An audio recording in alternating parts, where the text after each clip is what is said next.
जिलाधिकारी अनन्या मिश्रा का सफर हमें एक गहरा सबक सिखाता है। ईमानदारी कोई कमजोरी नहीं है, ये धैर्य की एक रणनीति है।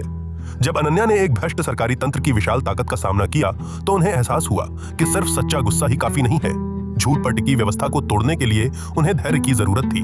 सही समय पर वार करने के लिए उन्हें सही मौके की परख होनी जरूरी थी और सबसे बढ़कर उन्हें कानून के शासन में अटूट विश्वास की जरूरत थी। हम सीखते हैं कि कभी-कभी लंबी छलांग लगाने के लिए एक कदम पीछे हटाना पड़ता है और सही जाल बिछाने के लिए पीछे हटने के अपमान को सहना पड़ता है। उनकी जीत साबित करती है कि नैतिकता के बिना सत्ता नाजुक और अस्थायी होती है। मंत्री राणा के पास दौलत और प्रभाव था, लेकिन वो अंदर से खोखले थे। उनके पास उस एक चीज की कमी थी जो अनन्या के पास भरपूर थी, अपने विश्वास और उसूलों का साहस। अंत में ये कहानी हमें याद दिलाती है कि भ्रष्टाचार चाहे कितना भी गहरा क्यों न हो, सच्चाई जब बुद्धि और संविधान से लैस होती है तो वो अजय होती है। असली ताकत लोगों पर राज करने में नहीं, उनकी सेवा करने में है। लकड़ी की मेज पर बरसों से धूल खाती सरकारी फाइलों का ढेर पड़ा था, जो नौकरशाही की शांत लड़ाई को दर्शा रहा था। वो स्थान एक सरकारी ट्रांसफर कार्यालय था, जिसकी हल्की हरी दीवारों ने न जाने कितने अधिकारियों के करियर को बनते और बिगड़ते देखा था। अनन्या मिश्रा एक ऐसी अधिकारी जो अपने सिद्धांतों से कभी समझौता नहीं करती थी और अपने निडर व्यवहार के लिए जानी जाती थी। इस कारण उनके करियर में बार बार तबादले होते रहते थे। एक कठोर चेहरे वाले क्लर्क ने उनका नाम पुकारा और उन्हें नया पोस्टिंग आदेश दिया। अनन्या ने बिना कुछ कहे लिफाफा स्वीकार कर लिया। अनन्या ने नीचे पते पर देखा। उनकी नई मंजिल थी बिमलपुर, एक ऐसा क्षेत्र जो भ्रष्टाचार में डूबा हुआ था। वो जानती थीं कि ये क्षेत्र बदनाम है, एक ऐसी जगह जहां मंत्रियों से लेकर स्थानीय अधिकारियों तक भ्रष्टाचार गहरा फैला हुआ था। उन्होंने राजधानी छोड़ दी, जहां उनके पिछले संघर्ष हुए थे, और बिमलपुर की लंबी यात्रा शुरू की। यात्रा लंबी और विचारशील थी। अनन्या कार की खिड़की से बाहर देखती रहीं और अपने मन को नई लड़ाई के लिए तैयार करती रहीं। बिमलपुर पहुंचने पर उन्होंने तुरंत वहां की लापरवाही देखी। उन्हें उनका नया कार्यालय दिखाया गया, जो अव्यवस्थित फाइलों से भरा हुआ था, जो पिछले अधिकारी की उदासीनता का सबूत था। अनन्या ने अपना छोटा निजी सूटकेस एक हल्की आवाज के साथ नीचे रखा, जो उनके आगमन का संकेत था। उनका पहला विचार आराम करने का नहीं, बल्कि इस शांत मिलीभगत को चुनौती देने का था। उन्होंने तुरंत सभी पुराने और अनसुलझे मामलों की समीक्षा का आदेश दिया। अनन्या ने अपने घबराए हुए सहायक से बात की और पूछा, सबसे जटिल और लंबे समय से लंबित फाइलों का संग्रह कहाँ रखा है? उनके सहायक ने हकलाते हुए बताया, पुरानी फाइलें एनेक्स स्टोर रूम में थीं, लेकिन सालों से किसी ने उन्हें नहीं देखा है। अनन्या ने बस सिर हिलाया और उससे कहा, फाइलों को तुरंत ले आओ, चाहे वे कितनी भी पुरानी या जटिल क्यों न हो। सहायक धीरे धीरे पीछे हटा। वो पुराने रिकॉर्ड को छेड़ने से स्पष्ट रूप से डर रहा था। अनन्या ने इस समय का उपयोग अव्यवस्था को व्यवस्थित करने और गंभीर काम के लिए जगह बनाने में किया। काफी देर बाद सहायक वापस आया। वो धूल भरे फाइल बक्सों से लदा एक भारी चरमराहट भरा ठेला धकेल रहा था।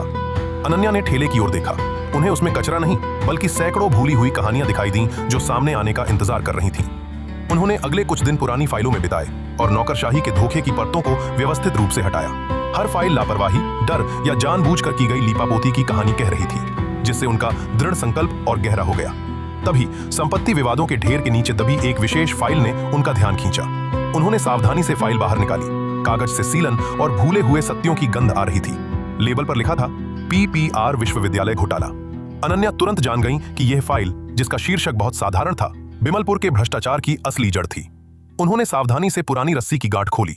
यह कार्य एक दर्दनाक छिपे हुए इतिहास को खोलने का प्रतीक था। फाइल में कई फोटोकॉपी किए गए शिकायत पत्र थे, जो सभी अज्ञात शिकायतकर्ताओं से प्राप्त हुए थे। अनन्या ने अगले कुछ घंटे हर पंक्ति को बारीकी से पढ़ने में बिताए। उनका शुरुआती शक संस्थागत लूट के पक्के विश्वास में बदल गया। अनन्या को एहसास हुआ कि इसका दायरा बड़ा था। ये कोई छोटी चोरी नहीं थी, बल्कि छात्रों और उनके परिवारों की उम्मीदों को निशाना बनाने वाला एक घोटाला था। वो जानती थीं कि उन्हें जीवित गवाहों की आवश्यकता है। उन्होंने तय किया, मुझे शिकायतों की तह तक जाना होगा और मूल शिकायतकर्ताओं को खुद ढूंढना होगा। उन्होंने अपने सहायक को निर्देश दिया, मुझे इस PPR फाइल में सूचीबद्ध सभी लोगों के वर्तमान पते चाहिए। उनकी शुरुआती पूछताछ का सामना तुरंत चुप्पी और खाली नजरों से हुआ। वो कथित पीड़ितों के घरों पर गईं। उन्होंने एक डरे हुए स्थानीय दुकानदार से बात की और अपनी सूची में एक नाम की ओर इशारा करते हुए पूछा, क्या आप यहाँ रहने वाले परिवार को जानते हैं? दुकानदार ने जल्दी से उत्तर दिया, मैंने उस परिवार को महीनों से नहीं देखा है और मैं आगे कोई टिप्पणी नहीं करना चाहता। अनन्या को एहसास हुआ कि अधिकांश शिकायतकर्ता गायब थे। या तो उन्हें निकाल दिया गया था या आवाज उठाने के कारण वे गायब हो गए थे।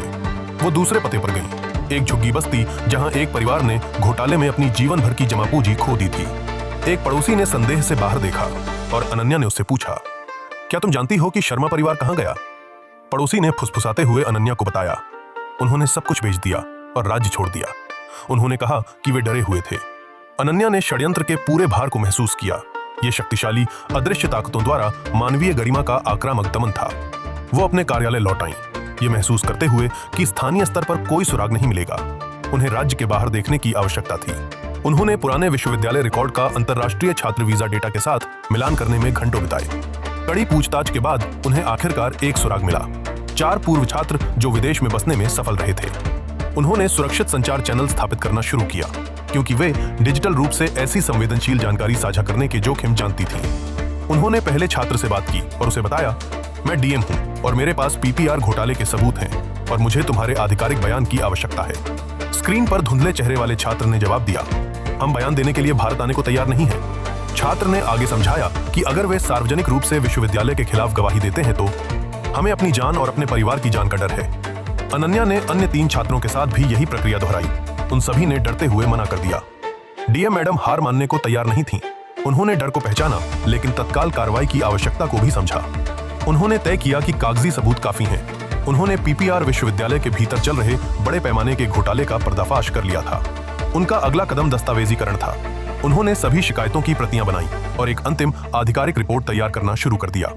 उन्होंने पूरी रात शिकायत की विस्तृत रिपोर्ट तैयार करने में बिताई, ये सुनिश्चित करते हुए कि हर विवरण सटीक और अकाट्य हो। उन्होंने रिपोर्ट को एक लिफाफे में सील कर दिया, जो बड़े षड्यंत्र के खिलाफ प्रतिरोध का एक छोटा सा कार्य था। अगली सुबह उन्होंने फाइल को अधिकार के अगले चरण में प्रस्तुत किया। शिक्षा सचिव श्री कमल राघव।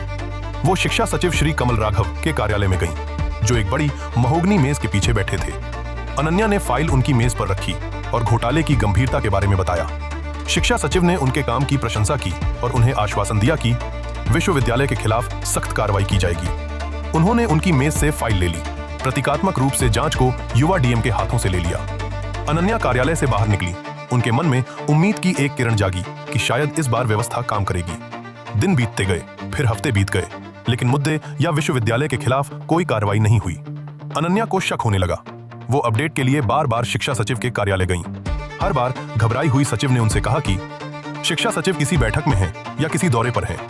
अनन्या ने कई बार दौरा किया और टालमटोल के पैटर्न और सचिव की बढ़ती घबराहट को नोट किया। उन्हें एहसास हुआ कि उन्हें जानबूझकर अनदेखा किया जा रहा है और शुरुआती प्रशंसा केवल एक टालने वाली चाल थी। अनन्या जानती थी कि उन्हें और ऊपर जाना होगा। उन्हें एहसास हुआ कि शिक्षा सचिव एक कठपुतली थे। असली खतरा उनसे ऊपर था। वो अपने सबूतों को सुरक्षित रखने के लिए बिमलपुर लौटी। फाइल की एक और कॉपी बनाई और उसे सुरक्षित रूप से सील कर दिया।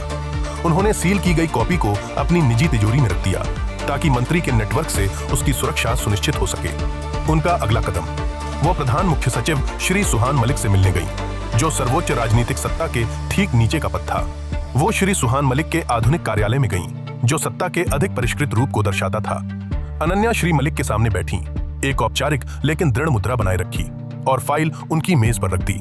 डीएम मैडम ने मामले की पूरी कहानी बताई और विश्वविद्यालय की धोखाधड़ी के पैमाने के बारे में कुछ नहीं छिपाया।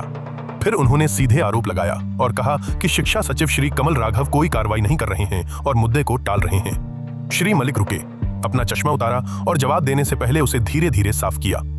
उन्होंने धीरे से कहा कि वो इसे तुरंत देखेंगे और वो उनकी सराहना करते हैं और उन्हें शुभकामनाएं देते हैं। अनन्या कार्यालय से बाहर निकली। थोड़ी राहत महसूस कर रही थीं, लेकिन अभी भी मन में एक बेचैनी थी। वहां से निकलने के बाद प्रधान मुख्य सचिव ने तुरंत शिक्षा मंत्री को फोन किया। मलिक ने दबी हुई, घबराई हुई आवाज में मंत्री को सब कुछ बताया, जिसमें राघव के खिलाफ अनन्या का आरोप भी शामिल था। मंत्री की शक्तिशाली परछाई दिखाई दे रही थी, जो मलिक की बात सुनते हुए अपनी कुर्सी पर धीरे धीरे घूम रहे थे। शिक्षा मंत्री ने उन्हें निर्देश दिया कि बस उससे बचो और उसे अनदेखा करो, और डीएम के प्रयासों को व्यर्थ माना। मंत्री ने ठंडे अहंकार के साथ कहा, जब हम शासन कर रहे हैं तो वो कुछ नहीं कर सकती। मलिक ने रिसीवर रख दिया।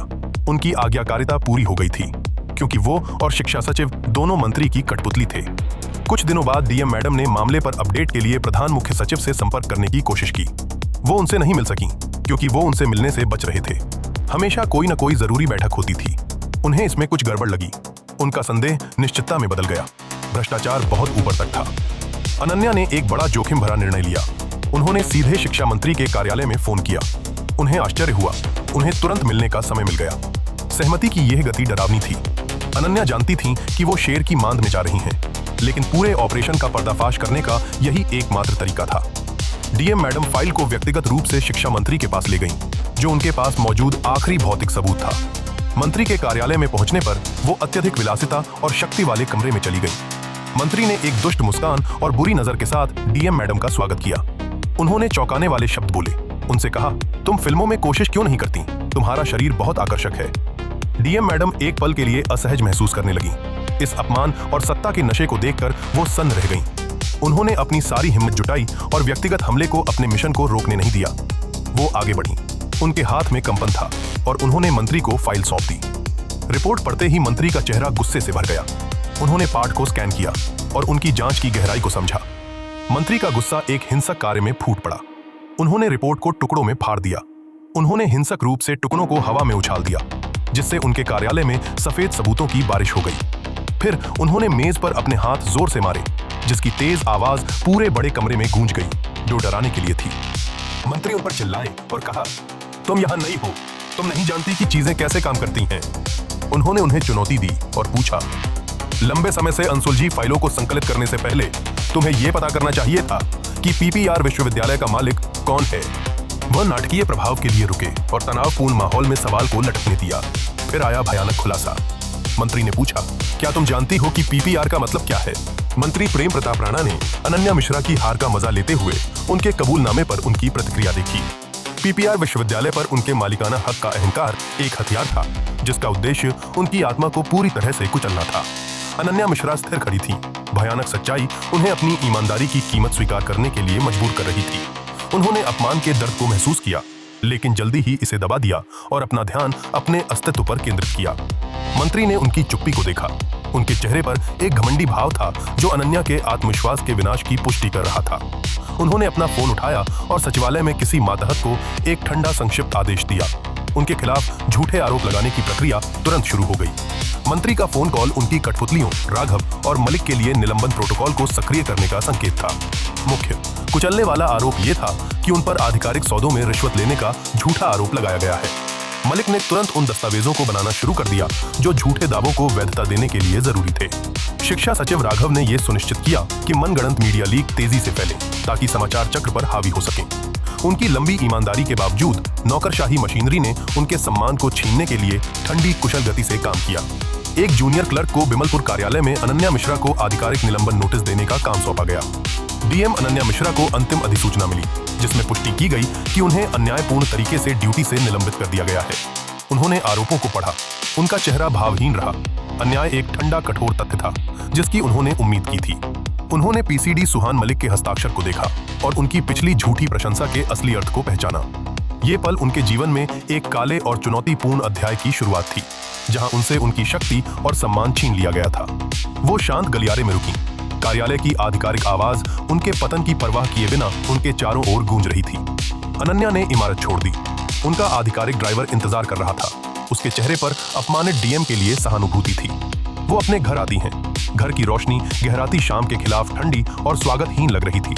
वो पूरी तरह से टूट गई थी। जिस सिस्टम की उन्होंने सेवा की थी, उसी के द्वारा दिए गए धोखे ने उन्हें एक भारी कफन की तरह ढक लिया था। वो सोफे पर गिर गईं और टूट गईं। दिन भर का अपमान आखिरकार उन पर हावी हो गया। निलंबन नोटिस उनके हाथ से गिर गया और उनके पैरों के पास कालीन पर धीरे से गिरा। उनकी आंखों में न बहे आंसू भर आए। भावनाओं को दिखाने के खिलाफ आंतरिक संघर्ष एक हताश प्रयास था। सबसे पहले उन्होंने अपनी सबसे करीबी विश्वास पात्र और दोस्त शिखा गुप्ता से संपर्क किया। वो अपनी दोस्त शिखा गुप्ता को फोन करती हैं। उन्हें सलाह और विश्वासघात को काटने के लिए एक दृढ़ आवाज की आवश्यकता थी। शिखा ने तुरंत जवाब दिया। अनन्या ने मंत्री के साथ हुए टकराव की पूरी कहानी सुनाना शुरू किया। उन्होंने शिखा को मंत्री के अभद्र शब्दों के बारे में बताया। तुम फिल्मों में कोशिश क्यों नहीं करती? तुम्हारा शरीर बहुत आकर्षक है। और उसके बाद का आतंक। शिखा ने सब कुछ शांत गहन ध्यान से सुना। मंत्री के पावर प्ले के विवरण को अवशोषित किया। जब अनन्या ने अपनी बात खत्म की, तो शिखा एक लंबे पल के लिए रुकी। राजनीतिक जोखिमों और आगे बढ़ने के एकमात्र रास्ते का आकलन किया। शिखा ने चुप्पी तोड़ी और एक दर्दनाक रणनीतिक पीछे हटने का सुझाव दिया।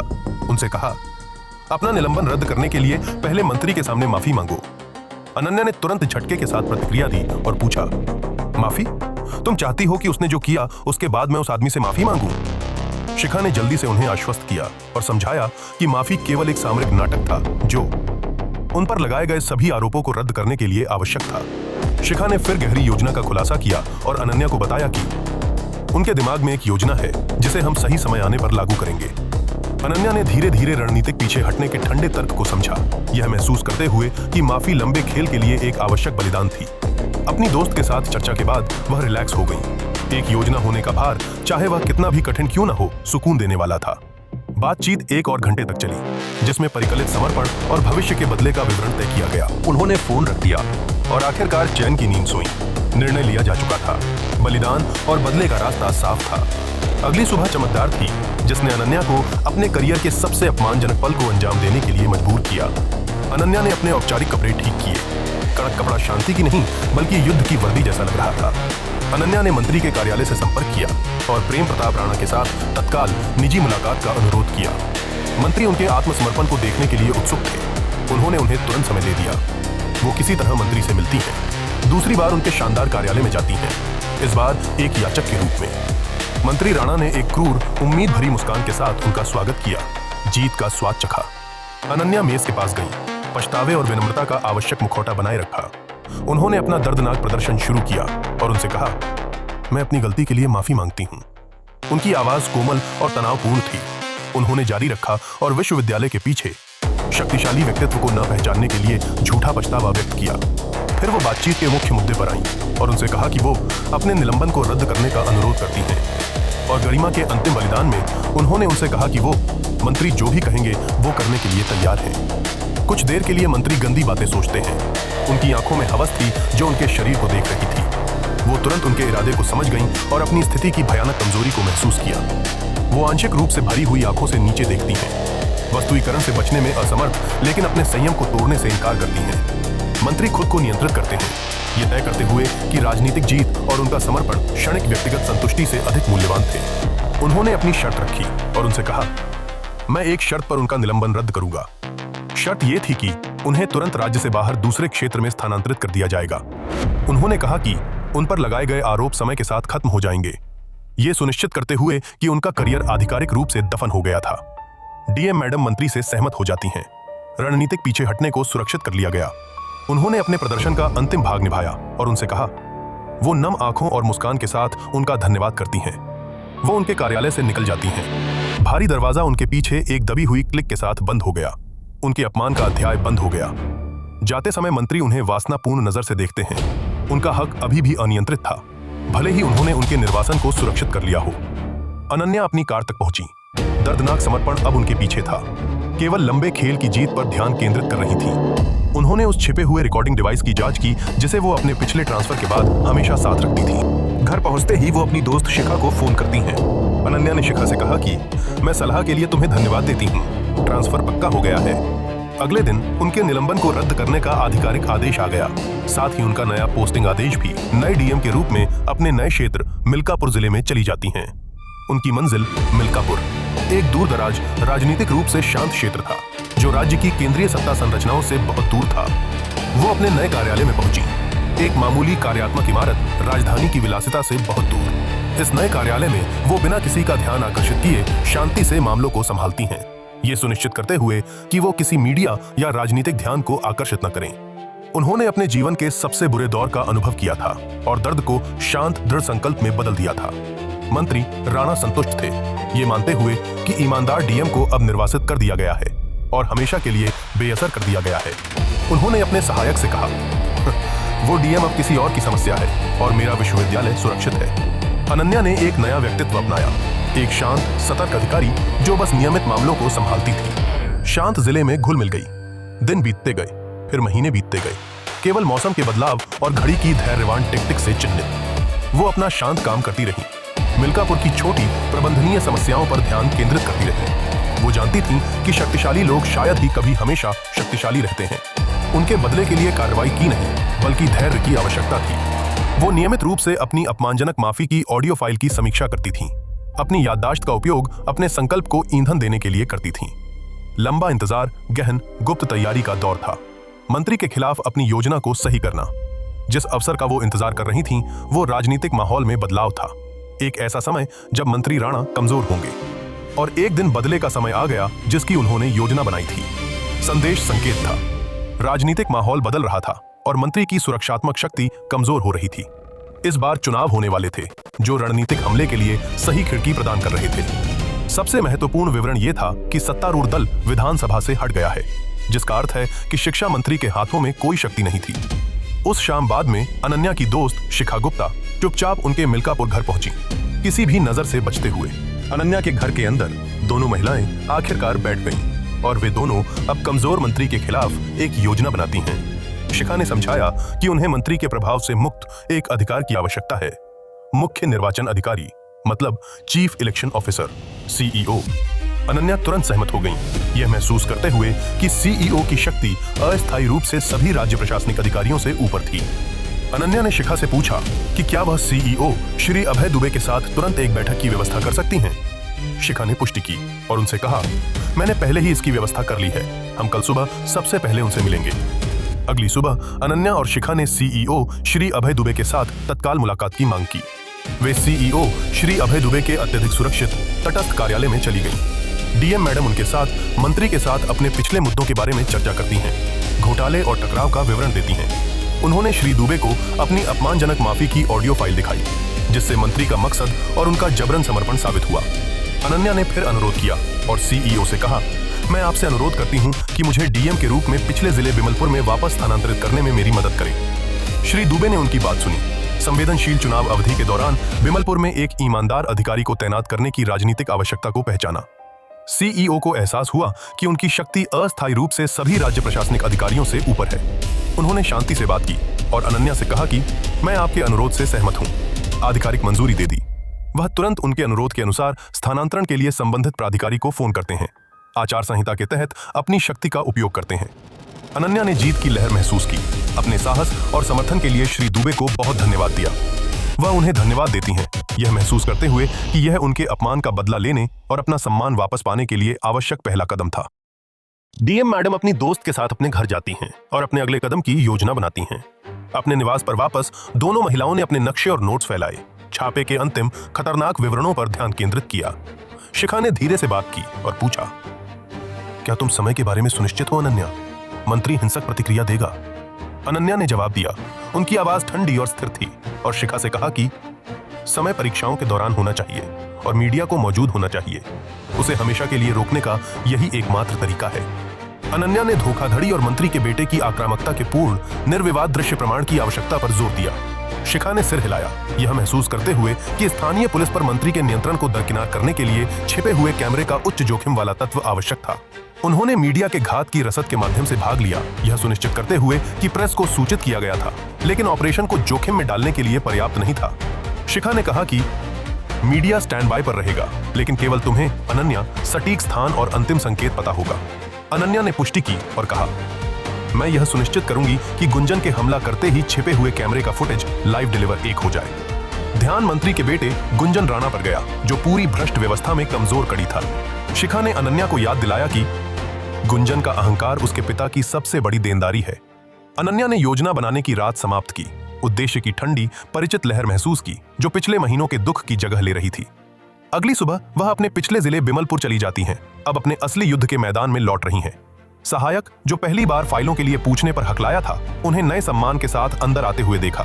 नई नेम प्लेट तुरंत लगा दी गई, एक अस्थायी शीर्षक जो जल्द ही उनके आसन्न कार्यों द्वारा निरीक्षण किया जाना था।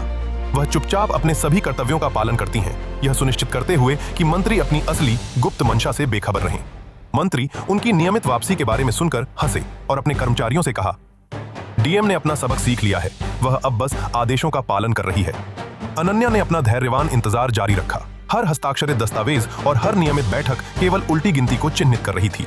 आखिरकार वो समय आ गया जब पीपीआर विश्वविद्यालय में चुनाव और परीक्षाएं एक ही सप्ताह में होने वाली थीं। घटनाओं का संगम सही था। चुनाव आचार संहिता ने पुलिस पर मंत्री के प्रभाव को सीमित कर दिया था। छापे वाले दिन अनन्या जल्दी जागी।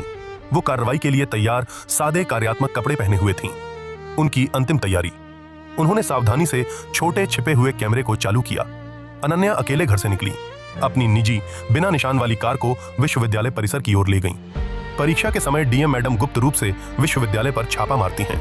इस बार उनके दिमाग में एक योजना थी, अधिकतम जोखिम और राजनीतिक तबाही के लिए डिजाइन की गई क्रियाओं का एक परिकलित अनुक्रम।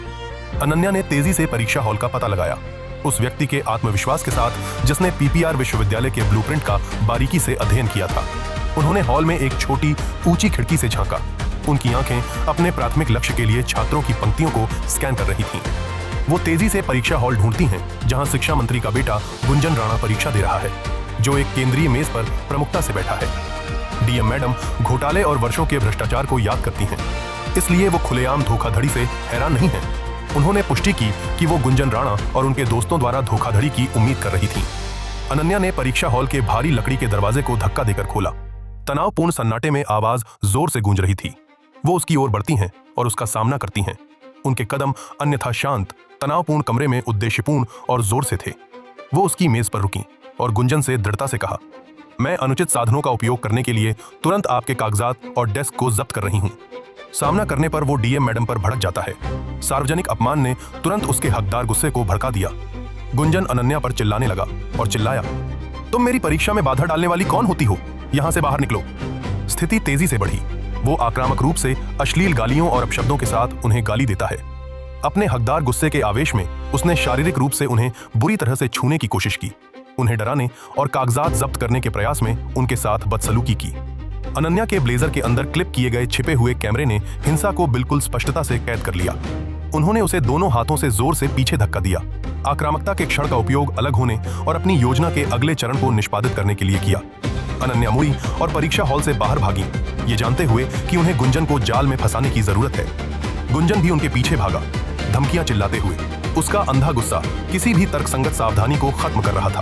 अनन्या ने मुख्य निकास की ओर विश्वविद्यालय के गलियारों के माध्यम से पीछा किया।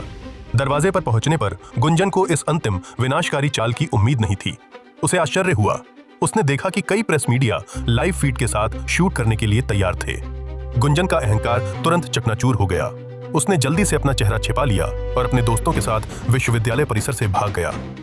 दूसरी तरफ डीएम मैडम ने प्रेस मीडिया को पूरी रिपोर्ट दी, घोटाले और हिंसक रुकावट का विवरण दिया।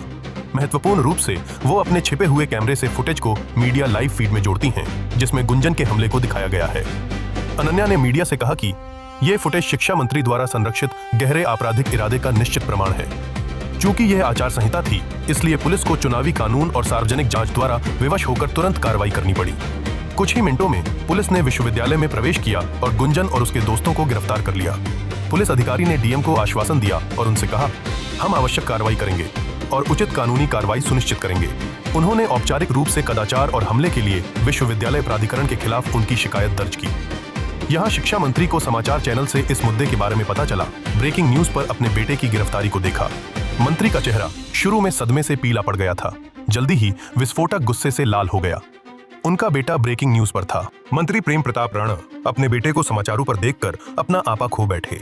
उनका चेहरा विस्फोटक गुस्से से विकृत हो गया। उन्होंने अपने 2 फोन पकड़े।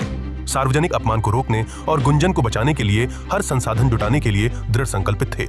उन्होंने अपने कठपुतली अधिकारियों को कार्रवाई करने के लिए कई कॉल किए, उनकी तत्काल अनुपालन की मांग की। वह फोन पर चिल्लाए और मांग की, मीडिया फीड बंद करो और मेरे बेटे को अभी बाहर निकालो। इस कॉल ने पीसीएस सुहान मलिक को हिला दिया, जो तुरंत जान गए कि ये वह संकट है जिसे वे नियंत्रित नहीं कर सकते। प्रधान मुख्य सचिव को उग्र आदेश मिला और उन्होंने अनिच्छा से उन्हें सूचित करने के लिए फोन किया कि उन्हें ड्यूटी से बर्खास्त कर दिया गया है। श्री मलिक ने जल्दी से सजा सुनाई और अनन्या को बताया कि उन्हें कानून तोड़ने और कानून के खिलाफ विश्वविद्यालय में प्रवेश करने के लिए बर्खास्त कर दिया गया है। अनन्या ने हल्की मुस्कान दी और मलिक से पूछा, क्या यह मंत्री का आदेश है या कानून का नियम बोल रहा है? मलिक सीधे चुनौती पर घबरा गए और तुरंत फोन काट दिया। इस बार डीएम मैडम को यही उम्मीद थी, इसलिए वह अपने उच्च जोखिम वाले कदम के आगामी परिणामों के लिए तैयार थीं। वह समझ गई थीं कि उनके पद से हटाकर मंत्री ने महसूस किया कि उन्होंने उन्हें चुप करा दिया है, लेकिन उनका अगला कदम शारीरिक होगा। अनन्या ने विश्वविद्यालय परिसर छोड़ दिया, मीडिया की अराजकता को पीछे छोड़ दिया और घर लौट आईं। वह अपने घर पर थीं।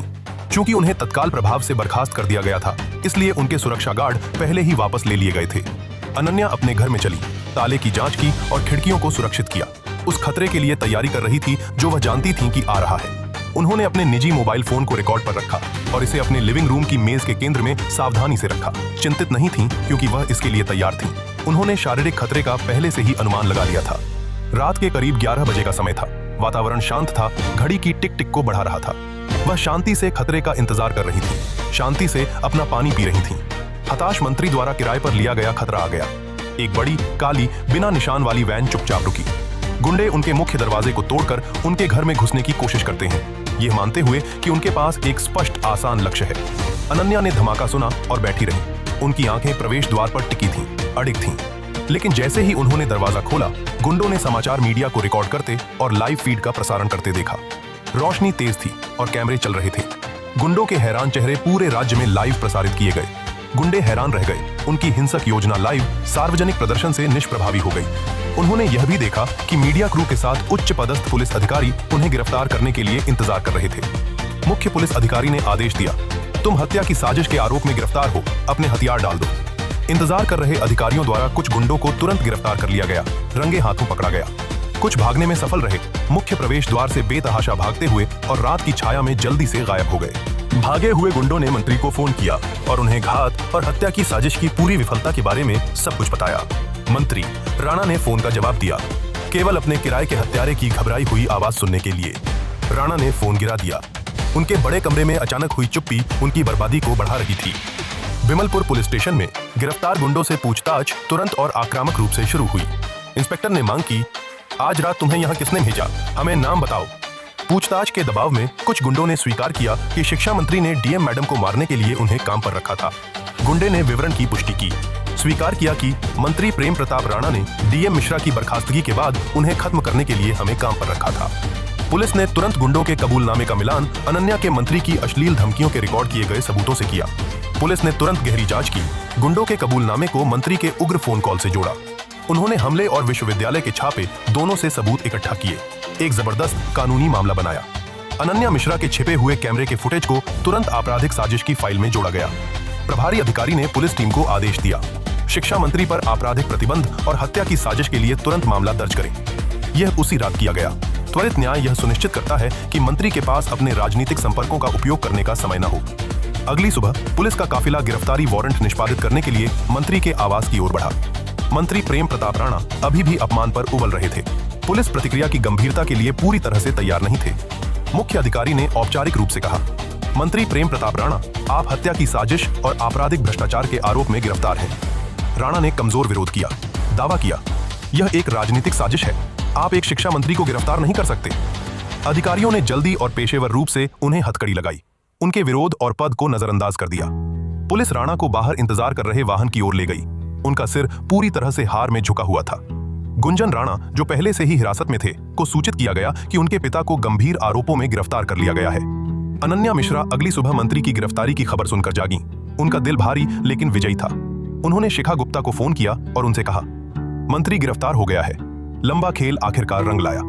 शिखा ने जवाब दिया, लोग आपकी बहाली की मांग कर रहे हैं। आपकी ईमानदारी देश का मानक बन गई है। प्रारंभिक संघर्ष खत्म हो गया था। दूसरा चरण, कानूनी लड़ाई, शुरू होने वाला था। मंत्री प्रेम प्रताप राणा को उनकी रिमांड सुनवाई के लिए मजिस्ट्रेट के सामने पेश किया गया।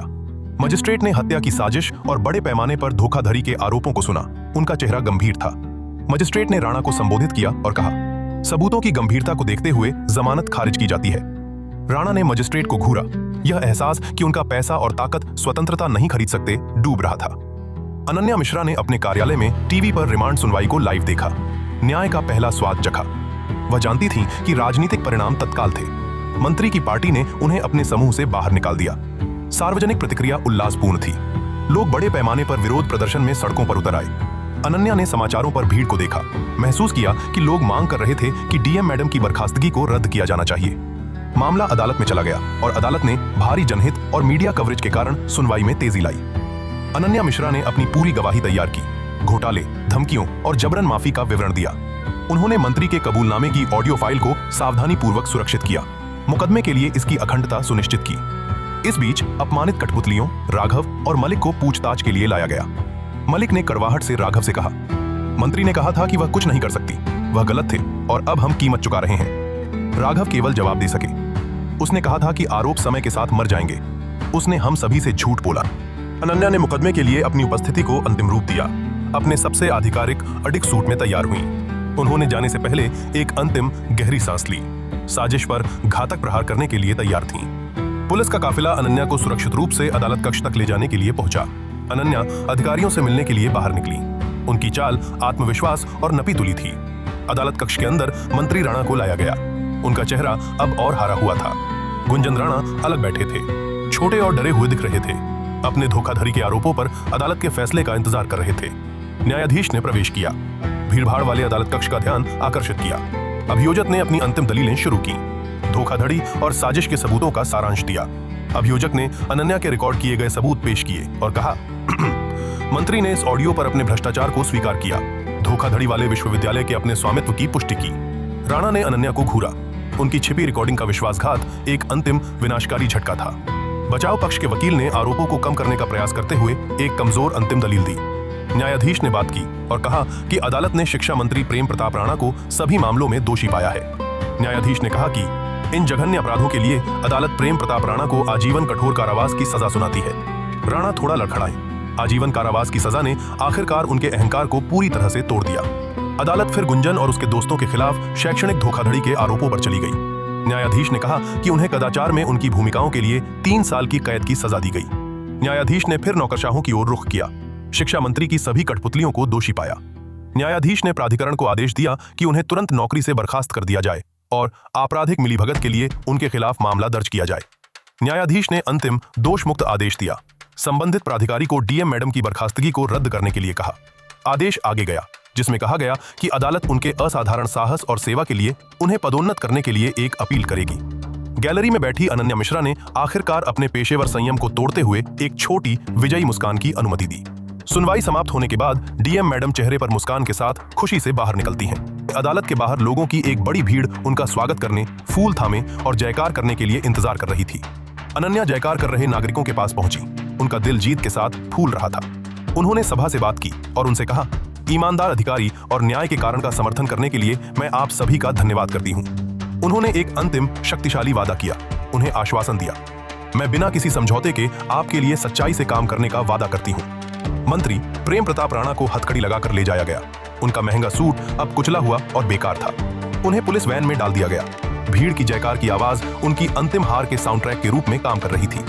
राणा ने स्वतंत्रता पर एक आखिरी नजर डाली। डीएम की जीत का जश्न मना रहे लोगों के उल्लासपूर्ण चेहरों को देखा। वैन के अंदर राणा ने खुरदरे धात्विक इंटीरियर को उन पर दबाव डालते हुए महसूस किया, जो उनके विलासितापूर्ण जीवन से बिल्कुल अलग था।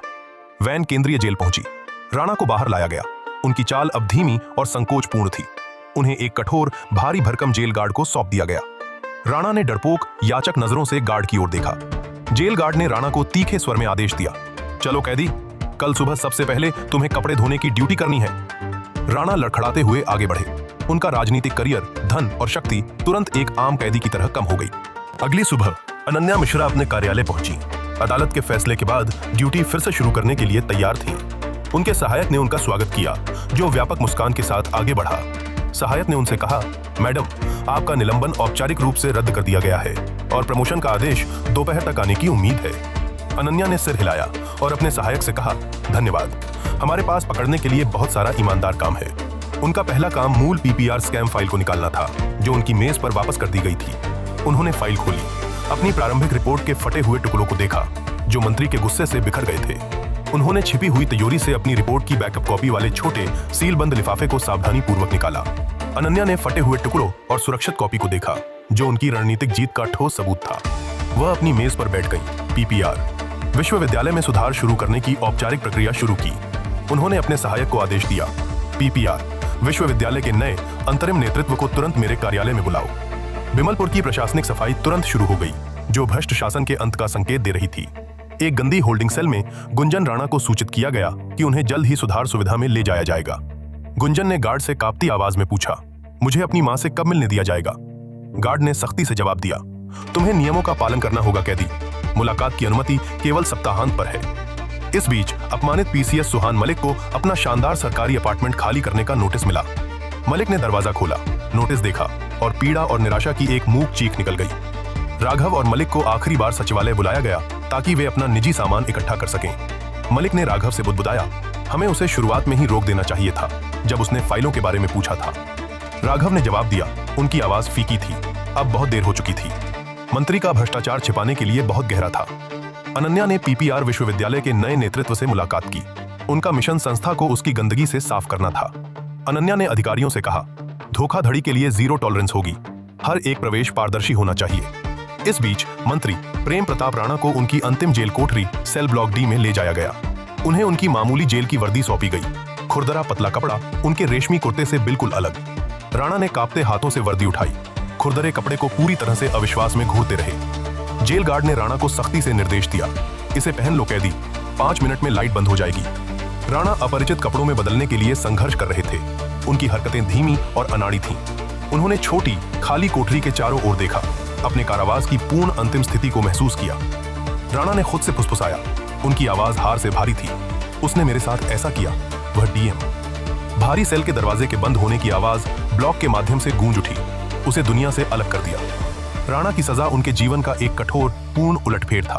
अनन्या ने अपने लंबे पहले दिन को समाप्त किया, एक सफल मिशन की शांत संतुष्टि महसूस की। वो बाहर निकली, आकाश की ओर देखा। उनकी परछाई गोधूली बेला में खिंची हुई थी। उनकी जीत केवल व्यक्तिगत नहीं थी, बल्कि देश के हर ईमानदार अधिकारी और नागरिक की जीत थी। अनन्या मिश्रा अपनी कार की ओर बढ़ी, समर्पित सेवा के एक और दिन के लिए तैयार थीं। कार चली गई, बिमलपुर की मुख्य सड़क से नीचे, जो अब शांत और सुरक्षित थी। अगली सुबह राणा को जेल में अपनी पहली सुबह का सामना करना पड़ा। वही भारी भरकम जेल गार्ड सलाखों पर खड़ा था और आदेश दिया, उठो कैदी, कपड़े धोने की ड्यूटी अभी। राणा धीरे धीरे खाट से बाहर निकले। उनका शरीर अपरिचित कठोर गद्दे से दुख रहा था और अकड़ गया था। उन्हें जेल लॉन्ड्री में ले जाया गया, जो भाप और खुरदरी मशीनरी से भरा एक विशाल गर्म शोरगुल वाला कमरा था। राणा को एक फोल्डिंग स्टेशन सौंपा गया और खुरदरी खरोंच वाली चादरों का एक विशाल ढेर दिया गया। राणा ने एक चादर को फोल्ड करने का प्रयास किया। उनके हाथ अनाड़ी थे और शारीरिक श्रम के लिए अप्रशिक्षित थे। एक साथी कैदी, बड़ा और सख्त, ने देखा और राणा से बस इतना कहा, अपनी जुबान पर लगाम लगाओ राणा, या तुम्हें पछतावा होगा। राणा ने जल्दी से नीचे देखा। उस कच्ची शारीरिक शक्ति से विनम्र और भयभीत हो गए, जो अब उनके जीवन को नियंत्रित कर रही थी। उन्होंने कैदी से फुसफुसाया, मैं माफी मांगता हूं, मेरा मतलब परेशानी पैदा करना नहीं था। कैदी ने बस सिर हिलाया और अपने काम पर लौट आया, पूर्व मंत्री को खारिज कर दिया। अनन्या मिश्रा की जीत एक शांत क्रांति थी, जिसने शक्ति और भ्रष्टाचार के प्रवाह को उलट दिया। वो उस रात देर से अपने कार्यालय लौटी, नए सुधारों की समीक्षा की। उन्होंने अपने कार्यालय की लाइटें एक एक करके बंद कर दी, केवल अपनी मेज पर रोशनी छोड़ दी। फिल्म की अंतिम छवि, अनन्या के कार्यालय की दीवार पर नई नेम प्लेट, उनकी जीत का एक वसीयतनामा, जो व्यवस्था की बहाली और अनन्या मिश्रा जैसे अधिकारियों के मूक समर्पण का प्रतीक है। अब वह पूरी तरह निश्चिंत है। उसने भ्रष्ट मंत्री को पराजित कर दिया है। उसका मन हल्का और शांत है। कुछ समय के लिए वह सुकून भरी छोटी सी नींद ले लेती है।